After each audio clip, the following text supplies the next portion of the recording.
launcher and other platform in Slovakia, they all know that India is here, and we are working with them to bring the startups here to offer. So next. No, you will not see, unfortunately, the charts. But what I wanted to mention is the billions flowing into India startup system. And recently there have been 280 contracts, large contracts signed. And do you know what are the largest startups in India currently? You maybe even use the application. Ola, anybody used Ola for the taxi? Has been one of the greatest startups. Then Oyo, yeah, Oyo Rooms, reservation system. Then Flipkart, it recently I think purchased by Walmart, if I remember. So this is a big one. So the companies here have a great opportunity, and Indian and Slovak startups, they have opportunity to start here and to explore the market as well. Next page. So the mission is very simple: to host the Slovak startups in Bangalore, to provide them office, network, printing maybe, to meet the angels, to meet the venture capitalists, and to experience the life for the 90 days. Because if you can get living 90 days in Bangalore and to meet people as a startup company, you either start there after 90 days or maybe you need more work to do and you come back to Slovakia. But definitely you cannot start your startup in Slovakia for India. So you need to be here. So the aim is to provide this hub as a dynamic and interactive platform that will facilitate the learning and development networking between the companies. Yes, please. And what I wanted to mention that European Union recently had a meeting in Delhi for the innovation as a platform. So we are exploring that opportunities also to partner with European Union Innovation, and Mr. Benoit will be talking about that in a few minutes. We think that countries of European Union should have these hubs in India, because that will support growth and cooperation between Slovakia, between European Union and India. So. Yes, a little bit on Bangalore, but I will not go into the details. Biggest aerospace industry there, manufacturing, all of them, all the big names there, Apple's there, space agency there, biotechnology. So Bangalore, maybe Mr. Roy, if we have a few minutes, he can talk about Bangalore, what we can offer there, definitely. So I will give a few words. Would you like, do you have time until noon or before noon? Maybe you can, before, would you want to speak now, maybe about Bangalore, or because we have maybe a few minutes? Let them finish, and then before noon you present the Bangalore hub and what is there. So, next slide. Yeah, so what's next? So we have waiting for startups and for the innovative companies. There are incubators in Bangalore, accelerators. There are crowd investing platforms. I was myself last time in a Beehive Center. It's a co-working hub very close to Ritz-Carlton, building next to it.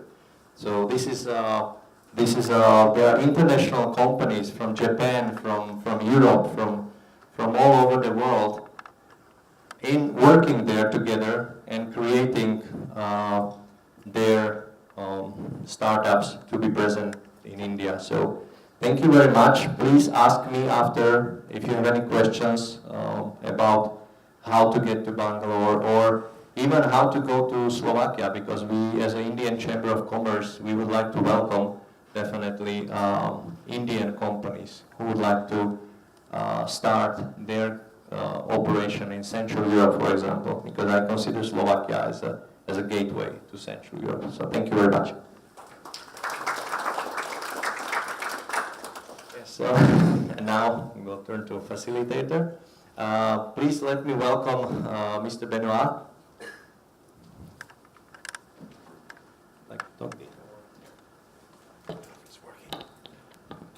Thank you. Thank you very much, Alexander. Your Excellency, honorable guests, ladies and gentlemen, I'm very pleased here to materialize the EU support to this very important event. Our ambassador of the European Union to India, Tomasz Kozłowski, could not come here, but he insisted that he wanted to have a physical presence from the European Union just to show how important this event is for us. We came already at the inaugural event last year, and we're very pleased to be here again to explain to the audience the relation between Slovakia and the European Union and how we complement each other in our approach to innovation. Innovation is one of the core issues for the strategy of the European Union in India. And this has been repeated again as early as yesterday at a very high level at the European Union, where our High Representative of the Union for Foreign Affairs, Silva Mogherini, released a milestone paper on EU strategy on India. And in this paper, the fostering the network of innovation and startups is laid down, as an important aspect. This paper is just shaping the way of the European Union in India for the next 10 to 15 years. So it is really, really important for us. And here in India, we approach innovation by two different aspects. The first angle is from the traditional research and development. I've heard already some of few members talking about programs that we have to foster research and development, such as Horizon 2020 or Horizon Europe. But we have acknowledged that we needed to switch from the traditional vertical approach from research to development to a more disruptive approach, which is fostering innovation. And Alexander gave already some elements of the activity that we're having in India, and I will talk a bit more about that. That's the first angle. The second angle is related to information and communication technology. ICT is not the only domain for innovation, but I think you will agree with me that it is at the core of the activities of ICT to be disruptive. And ICT is driving the revolution that we are actually currently living and that we are going to experience even more in the very near future. We see that it changes completely the whole environment in which we live. All the domains will be touched by this revolution. So we can see it already in a number of domains such as fintech, such as tourism, such as communication. But with the new technologies such as 5G, Internet of Things, it will materialize even more and more domains such as healthcare, such as automotive or mobility, such as energy. So I think there won't be any domain that won't be touched by this revolution. Even agriculture will face disruption thanks to this innovation. Therefore, ICT, is quite important for innovation for us. Our activity in EU, from the EU in India, is more based on preparing the environment so that innovation can thrive. And our agenda with India at the EU level is to develop a common approach on the standards that need to be developed to help next generation technology to thrive and to maximize the impact all over the world. At the moment, there are many international fora where there are discussions on what type of standard need to be adopted for Internet of Things, machine-to-machine communication to work, to operate. The idea is, of course, to have standards that can operate all over the world and not only in EU or in India. Our approach is to foster, to support open source communication languages, open source and free open communication languages that are adopted as international standard. And we're working with our Indian partners to defend this approach at international level. So this is a collaborative approach that we have with India. We try also to more directly to promote this approach at university level, to try to make the students aware of the importance of this open source approach of system. And we're developing a number of tutorials or hackathons for these students so that they start developing solutions based on these international standards. And the winners are sent to Europe, participating to startup events. So that's a direct approach that we have with ICT. But for innovation in more general, we have also another type of approach, which is based on an analysis of the opportunities and the constraints or challenges that we're facing. Opportunities, I think Alexander mentioned them already. India, of course, is a very important element for startups and for innovation. You have more than 4,000 startups, and I think in the top 5 countries in the world for startups. A number of what we call unicorns, these so successful startups that they are worth capitalized at more than $1 billion, are existing, and they've been already named. And also, India is growing very, very fast. But at the same time, there are some challenges when we want to approach this innovation. The first one is this changing. The environment is changing very fast. And for institutions, it's quite difficult. It needs first to scan the horizon and to understand how the ecosystem is changing so that we can adapt to this changing environment. And I have to say that for institutions, it's quite a challenge. It's almost an oxymoron to say that you have an adaptive institution. It's very difficult to integrate. But there is also another challenge, which is related to the number of offers that are in the market for innovation and collaboration in innovation. Many countries are active in that field and trying to foster links with India. So I'm going to talk, and we're here to talk about how Slovakia and the EU, have in fact a complementary approach. But the idea, yes, is exactly that, is not to have a duplication, but just complementary. For you as Indian partners, it may also be difficult to be aware of the offers which are available within the European Union or by the EU member states. So that's why such an event is so important for us, so that it increases the level of awareness. But also, we have to compete in a global world. And for you, as it was for Slovakia when it was mentioned that India was on the way to China, the same for you, it might be more obvious to work with China or even the US, which is of course, the number one market when you think about ICT, for instance.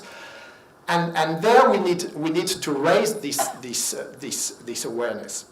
And we need to raise it in a smart way, in the sense that we've seen so many events being organized which do not lead to concrete results, which leads to even what we call as a term, which is startup tourism, where we have so many startups participating to so many events everywhere with no obvious result. Or on the contrary, a certain element of fatigue of so many events by people who really want to have results. So that's why in the EU we've decided to launch as early as last month, in October, 2 major initiatives supporting the innovation. The first one is an EU-India incubator and accelerator network. At the EU level, we've decided not to go directly to the startups, but a step above and supporting a network of such incubators and accelerators. The idea is to create an environment where these actors can exchange, can benefit from the expertise of each other, and ultimately can collaborate. We've had the first meeting last month, and the results went beyond our expectations, with definitely links between incubators from the Indian and the European sides, which have already materialized.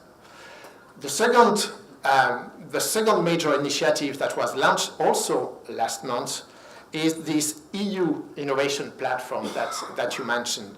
That's EU innovation platform in India, where we aim at gathering on a regular basis all the relevant actors and partners in the field of innovation in India. Again, to make it an informal forum, but regular, so that we can have exchanges of information. As I mentioned, the landscape is changing so fast that we need to scan it and we need to adapt. And by having this forum among the member states, among the EU actors, will help in being ready and adapting to the changing environment. Therefore, as a conclusion, at the EU, we're definitely not coming in competition with what our member states are doing, but on the contrary, bringing added value and bringing this complementation to these activities. And that's why we are here, with Slovakia, and we are supporting all of our 28 member states, which are very active and actively promoting the links between Indian partners and partners from the member states. So with this, I will wish you a very fruitful today's meeting, hoping that it will indeed materialize into concrete results and concrete actions, and hope that you will as well enjoy these 2 days. Thank you very much for your attention. So thank you very much, Mr. Benoit. And I will invite now to the stage Mr. Bala, because there's been a little shift, because he has to leave very soon also with His Excellency Ambassador. So Mr. Bala will talk about BVK Group, and he's based in Chennai, but he has investments all over India and also interest in European Union, and he's traveled quite frequently to Slovakia as well. So thank you very much. Thank you, Alex. In fact, it's a great pleasure that today we have been honored to host this Slovakia Hub second event, annual event. I'm very thankful for His Excellency and the Slovak Embassy, and welcome all the people, delegates and the participants here. I'm very happy to see some of the companies from Slovakia. Last year also, I think we had many interactions with new innovative entrepreneurs or ideas, companies with digital TVs, companies with low-cost aircraft making, and few of them were in touch. In fact, I was very, very keen to look at some of them really translate into a real, working economically beneficial plans for giving employment and things like this. In fact, it's a very good initiative. It was, I think Mr. Alex was knowing, and we went to Bratislava, and when we met up with your Minister Dana Megar and Igor, the public, they were really, really supportive. They were, willing to do the extra step, or any even supporting some kind of a fund also if there is a feasibility for increasing the business cooperation between India and Slovakia. In fact, Slovakia is a beautiful place. It's a small country. I could travel around, and near Austria. There are a lot of things which I could enjoy. As His Excellency also mentioned, beautiful resorts and many places for agriculture, and there are I could see windmills and solar farms around it, which is our core businesses as well.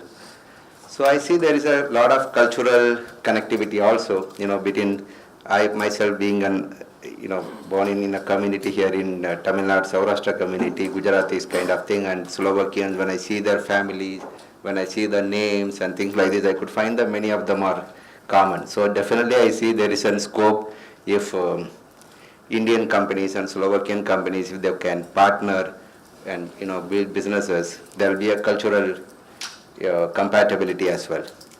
With this, I thought maybe since some of the people here are, the topic of this thing being innovation, it is more of an entrepreneur. When you get an idea, and then how do you get the funding? How do you connect with the people? How do you build the businesses to take it to a level? We thought maybe we'll small. So I personally, being an entrepreneur, when we were just started as a small startup company in Mumbai. And then we could get into, in the last 2 decades, we have grown into different places and different, markets. Though it's not a very big MNC, but still we have done something which we can all be proud of. So I thought maybe I'll ask my colleague to show a small video for benefit of the audience.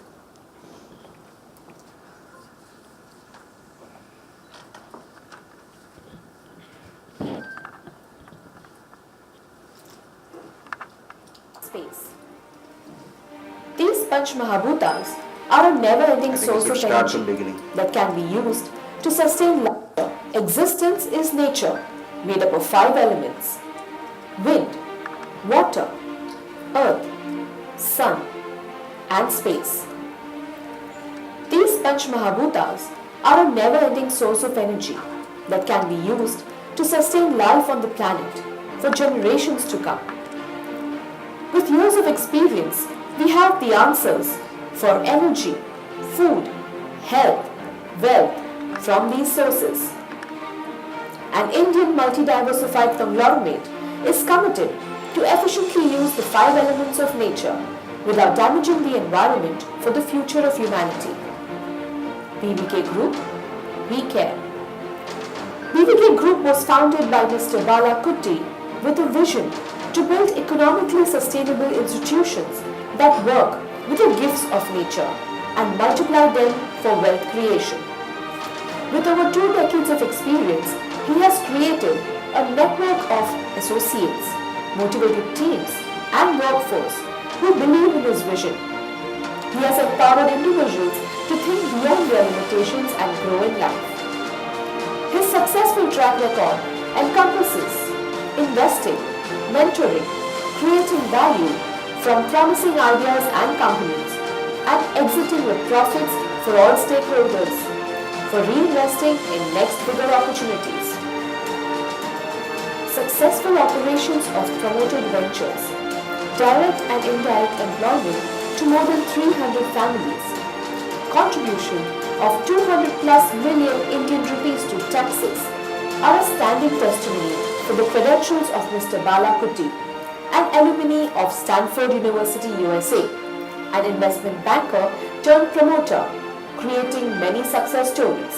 He is conferred with honorary positions on elite forums, and his efforts have been recognized with various awards and accolades. The group started its activities with Indus Finance Limited in 1993 from Mumbai, with a dream and passion to invest, promote, and co-promote projects, to assist companies for capital raising by IPOs, and to provide loan assistance for growth. The company was listed in Bombay Stock Exchange in 1996. Indus Finance has associated for mutual business benefits with companies in various sectors like textile, fertilizers, cold chain, airlines, agriculture, banking, stationery, steel, real estate, pharma, chemicals, movies, interiors, software, and renewable energy. The company is now focusing on lending business, and the group's investment arm, Indus Capital Private Limited, manages the investments. A few success stories. Bank of Madura, the first automation-focused, aggressively grown bank during computerization era. The Manya Airlines, the first impact creator airline when the Indian skies opened up to the private sector, were invested in and exited with a huge upside value on sale to a bigger player, only for investing in newer opportunities. Interwind Energy Limited was promoted to tap wind energy potential when the concept was novel and yet to be proven stage. The company has grown in capacity and expanded to various locations in Karnataka and Tamil Nadu. Interwind is listed in Bombay Stock Exchange, National Stock Exchange and Singapore Stock Exchange. Interwind is generating 60 million units annually and wheeling it to government utilities, industries, hospitals and commercial outlets. Indeco Ventures Limited is proving success in organic cultivation and cattle farming to produce fresh vegetables, fruits and cow milk with due certification from Indian Society for Certification of Organic Production. Everon Power Limited has set up a solar plant at Guntur, Andhra Pradesh and plans to tap solar and emerging opportunities in energy storage and electric charging solutions. BK Properties Private Limited, another successful group venture, was set up to develop these surplus lands into economically beneficial, world-class iconic landmarks for renewable energy projects, agriculture, residential and commercial complexes in association with joint venture partners, professionals and builder communities. To explore possibilities of setting up food storage facilities, the group has recently invested in Revati Commercial Limited,